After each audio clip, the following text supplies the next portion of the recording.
Assalamualaikum warahmatullahi wabarakatuh. Kami dari kelas 11 PS 2. Di video kali ini kami akan menyampaikan hasil diskusi kami tentang kebijakan moneter yang akan dibacakan oleh Saudara Iqbal. Kepada Saudara Iqbal kami persilahkan. Kebijakan moneter adalah proses mengatur persediaan uang sebuah negara untuk mencapai tujuan tertentu, seperti menahan inflasi, mencapai pekerjaan penuh atau lebih sejahtera. Kebijakan moneter dapat melibatkan mengeset standar bunga pinjaman atau margin requirement, kapitalisasi untuk bank atau bahkan bertindak sebagai peminjam usaha terakhir atau melalui persetujuan melalui negosiasi dengan pemerintah lain. Kebijakan moneter adalah kebijakan yang dilakukan oleh otoritas moneter atau bank sentral untuk mempengaruhi kegiatan ekonomi melalui pengawasan uang beredar atau suku bunga atau kombinasi keduanya. Usaha tersebut dilakukan agar terjadi stabilisasi harga dan inflasi serta terjadinya peningkatan output keseimbangan. Apabila kestabilan dalam kegiatan perekonomian terganggu, maka kebijakan moneter dapat dipakai untuk memulihkan atau tindakan stabilisasi. Pengaruh kebijakan moneter pertama kali akan dirasakan oleh sektor perbankan.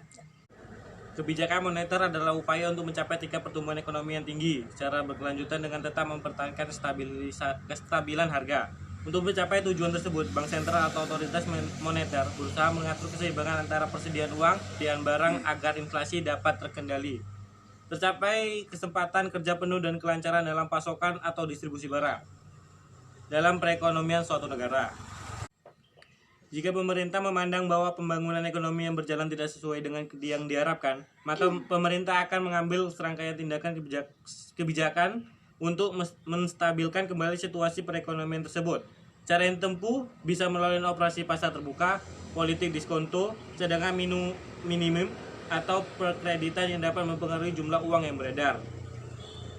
Ada beberapa perbedaan pendapat mengenai bagaimana uang mempengaruhi perekonomian serta bagaimana mekanisme transisi atau jalur pengaruh perubahan jumlah uang beredar. 1. Jalur biaya modal atau the cost of capital channel. 2. Jalur kekayaan atau wealth channel. 3. Jalur harga relatif atau teori portofolio. 4. Jalur langsung atau teori monetaris. Kebijakan moneter dilakukan antara lain dengan salah satu namun tidak terbatas pada instrumen sebagai berikut, yaitu suku bunga, giro, wajib, minimum, intervensi di pasar valuta asing, dan sebagai tempat terakhir bagi bank-bank untuk meminjam uang apabila mengalami kesulitan likuiditas. Dan kata lain, kebijakan moneter adalah proses di mana pemerintah, bank sentral atau otoritas moneter suatu negara kontrol supply atau mengatur uang, ketersediaan uang, dan biaya uang atau suku bunga untuk mencapai menetapkan tujuan berorientasi pada pertumbuhan dan stabilisasi ekonomi. Kebijakan moneter bertumpu pada hubungan antara tingkat bunga dalam suatu perekonomian, yaitu harga di mana uang yang bisa dipinjam dan pasokan total uang.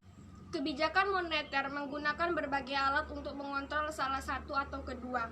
Untuk mempengaruhi hal seperti pertumbuhan ekonomi, inflasi, nilai tukar dengan mata uang lainnya, dan pengangguran.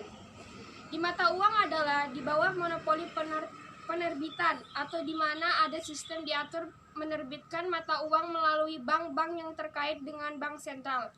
Otoritas moneter memiliki kemampuan untuk mengubah jumlah uang beredar dan dengan demikian mempengaruhi tingkat suku bunga untuk mencapai kebijakan goal. Serta otoritas moneter dapat mempengaruhi pertumbuhan output untuk menyerap pengangguran dan mengendalikan laju inflasi.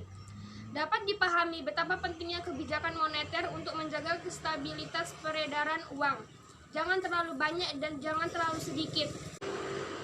Apabila terlalu banyak uang yang beredar, hitungan masyarakat akan menimbulkan terlalu banyak permintaan di dalam ekonomi. Sebaliknya, terlalu sedikit uang yang dipegang masyarakat membuat rendahnya permintaan di dalam ekonomi yang menyebabkan rendahnya kegiatan produksi yang biasa mengakibatkan resesi ekonomi. Jadi, stabilitas uang yang beredar berarti stabilitas ekonomi, dan yang terakhir ini merupakan kondisi yang paling kritis untuk pertumbuhan output atau ekonomi yang tinggi dan berkelanjutan. Untuk memahami efektivitas dari kebijakan moneter terhadap ekonomi Indonesia, perlu terlebih dahulu dipahami 4 hal pokok. Yang pertama, mekanisme kerja dari pasar uang atau bagaimana terjadinya permintaan dan penawaran uang dan keseimbangan antara keduanya. Yang kedua, faktor-faktor utama yang mempengaruhi permintaan dan penawaran uang. Yang ketiga, sistem moneter yang diterapkan di Indonesia. Yang keempat, hubungan antara uang yang beredar di masyarakat dengan laju pertumbuhan ekonomi. Ada 3 instrumen utama yang digunakan untuk mengatur jumlah uang beredar. Pertama, operasi pasar terbuka, fasilitas diskonto, dan rasio cadangan wajib. Di luar 3 instrumen tersebut, atau yang merupakan kebijakan moneter bersifat kuantitatif, pemerintah dapat melakukan imbauan moral atau moral persuasion.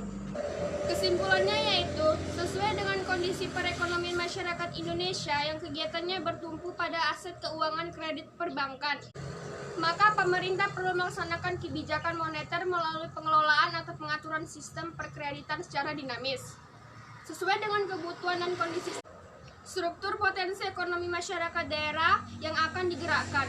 Kebijakan fiskal merujuk pada kebijakan yang dibuat pemerintah untuk mengarahkan ekonomi suatu negara melalui pengeluaran dan pendapatan atau berupa pajak pemerintah.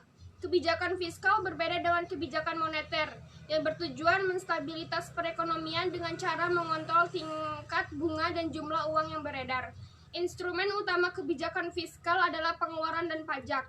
Kebijakan moneter pada dasarnya merupakan suatu kebijakan yang bertujuan untuk mencapai keseimbangan internal atau pertumbuhan ekonomi yang tinggi, stabilitas harga, pemerataan pembangunan, dan keseimbangan eksternal atau keseimbangan neraca, serta tercapainya tujuan ekonomi makro, yakni menjaga stabilitas ekonomi yang dapat diukur dengan kesempatan kerja, kestabilan harga, serta neraca pembayaran internasional yang seimbang. Sekian dari hasil diskusi kami, kurang lebihnya kami mohon maaf. Kami dari kelas 11 PS2 mengucapkan terima kasih. Wassalamualaikum warahmatullahi wabarakatuh.